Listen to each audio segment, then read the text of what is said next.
Bunnicula, Chapter 1, The Arrival. I shall never forget the first time I laid these now tired old eyes on our visitor. I'd been left home by the family with the admonition to take care of the house until they returned. That's something they always say to me when they go out. Take care of the house, Harold. You're the watchdog.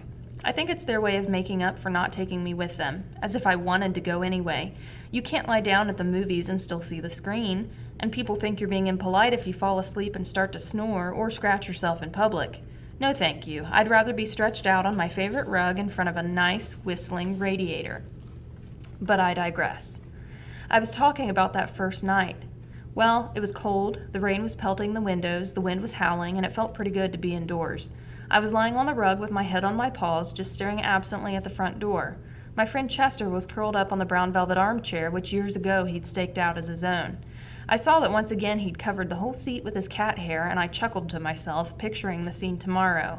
Next to grasshoppers, there is nothing that frightens Chester more than the vacuum cleaner. In the midst of this reverie, I heard a car pull into the driveway. I didn't even bother to get up and see who it was.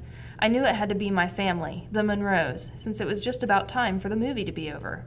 After a moment, the front door flew open. There they stood in the doorway, Toby and Pete and Mom and Dad Monroe. There was a flash of lightning, and in its glare I noticed that Mr. Monroe was carrying a little bundle, a bundle with tiny, glistening eyes. Pete and Toby bounded into the room, both talking at the top of their lungs. Toby shouted, "Put him over here, Dad!"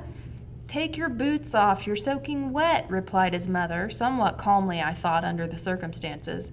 "But, Mom, what about the—" "First, stop dripping on the carpet." "Would somebody like to take this?" asked Mr. Monroe, indicating the bundle with the eyes. "I'd like to remove my coat." "I will!" Pete yelled. "No, I will," said Toby. "I found him." "You'll drop him." "I will not." "You will too." "Mom, Pete punched me." "I'll take him," said Mrs. Monroe. "Take off your coats this minute." But she became so involved in helping the boys out of their coats that she didn't take him at all. My tranquil evening had been destroyed, and no one had even said hello to me. I whimpered to remind them that I was there. "Harold!" cried Toby. "Guess what happened to me?" And then all over again, everyone started talking at once. At this point, I feel I must explain something. In our family, everyone treats everyone else with great respect for his or her intelligence. That goes for the animals as well as the people. Everything that happens to them is explained to us. It's never been just good boy Harold or use the litter box Chester at our house. Oh no, with us it's, "Hey Harold, Dad got a raise and now we're in a higher tax bracket," or "Come sit on the bed, Chester, and watch this Wild Kingdom show. Maybe you'll see a relative." Which shows just how thoughtful they are. But after all, Mr. Monroe is a college professor, and Mrs. Monroe is a lawyer, so we think of it as a rather special household, and we are, therefore, rather special pets. So it wasn't at all surprising to me that they took the time to explain the strange circumstances surrounding the arrival of the little bundle with the glistening eyes now among us. It seems that they had arrived at the theater late, and rather than trip over the feet of the audience already seated, they decided to sit in the last row, which was empty. They tiptoed in and sat down very quietly so they wouldn't disturb anyone. Suddenly Toby, who's the little one, sprang up from his chair and squealed that he had sat on something. Mr. Monroe told him to stop making a fuss and move to another seat, but in an unusual display of independence, Toby said he wanted to see just what it was he had sat on. An usher came over to their row to shush them, and Mr. Monroe borrowed his flashlight. What they found on Toby's chair was the little blanketed bundle that was now sitting on Mr. Monroe's lap.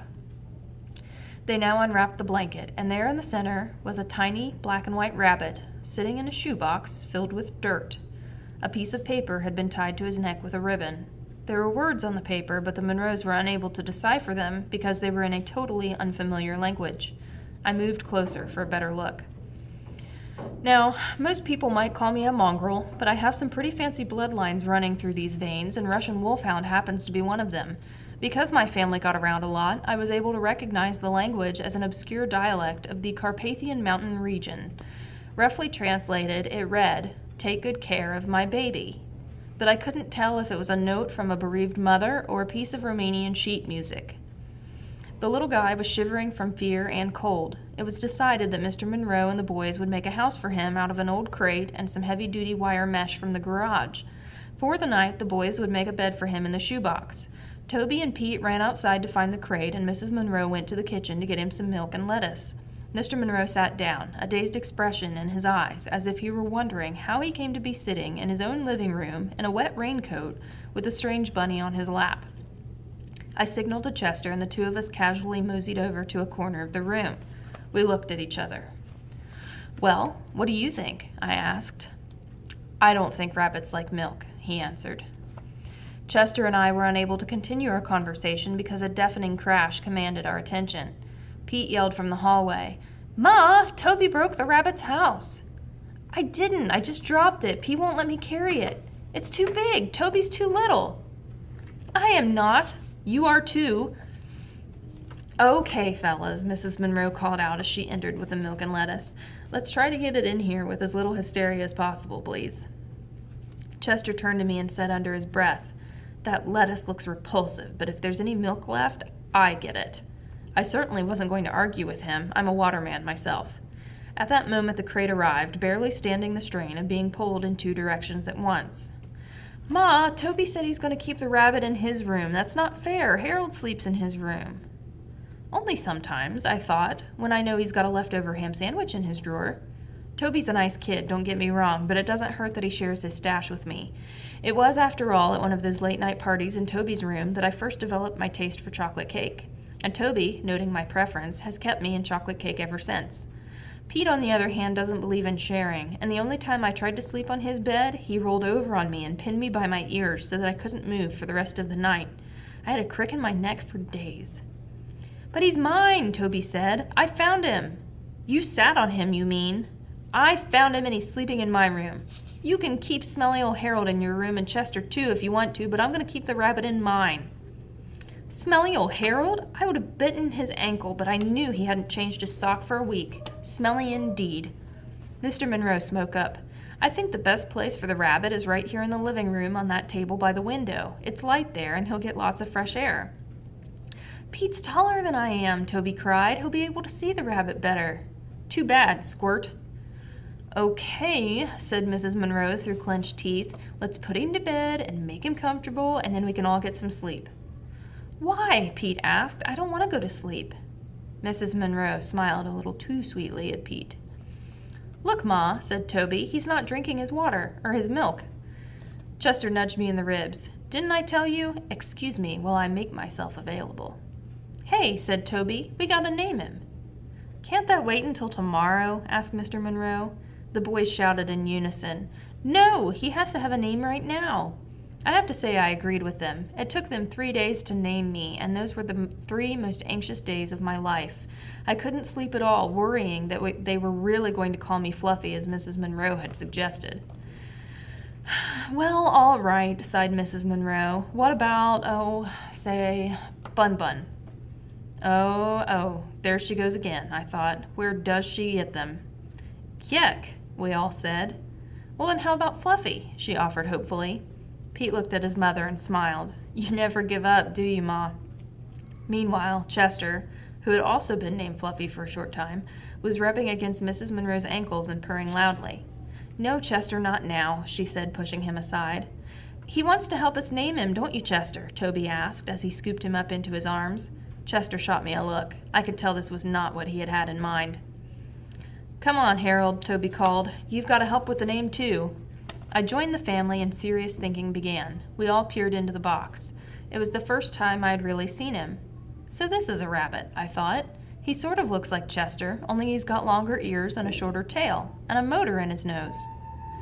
"Well," said Pete after a moment, "since we found him at the movies, why don't we call him Mr. Johnson?" There was a moment of silence. "Who's Mr. Johnson?" asked Toby. "The guy who owns the movie theater," Pete answered. No one seemed to like the idea. "How about Prince?" said Mr. Monroe. "Dad," said Toby, "are you kidding?" "Well, I had a dog named Prince once," he replied lamely. Prince, I thought. That's a silly name for a dog. "We found him at a Dracula movie. Let's call him Dracula," Toby said. "That's a stupid name," said Pete. "No, it's not, and anyway, I found him, so I should get to name him." "Mom, you're not going to let him name him, are you? That's favoritism, and I'll be traumatized if you do." Mrs. Monroe looked in wonder at Pete. "Please, Mom, please, Dad, let's name him Dracula," cried Toby. "Please, please, please."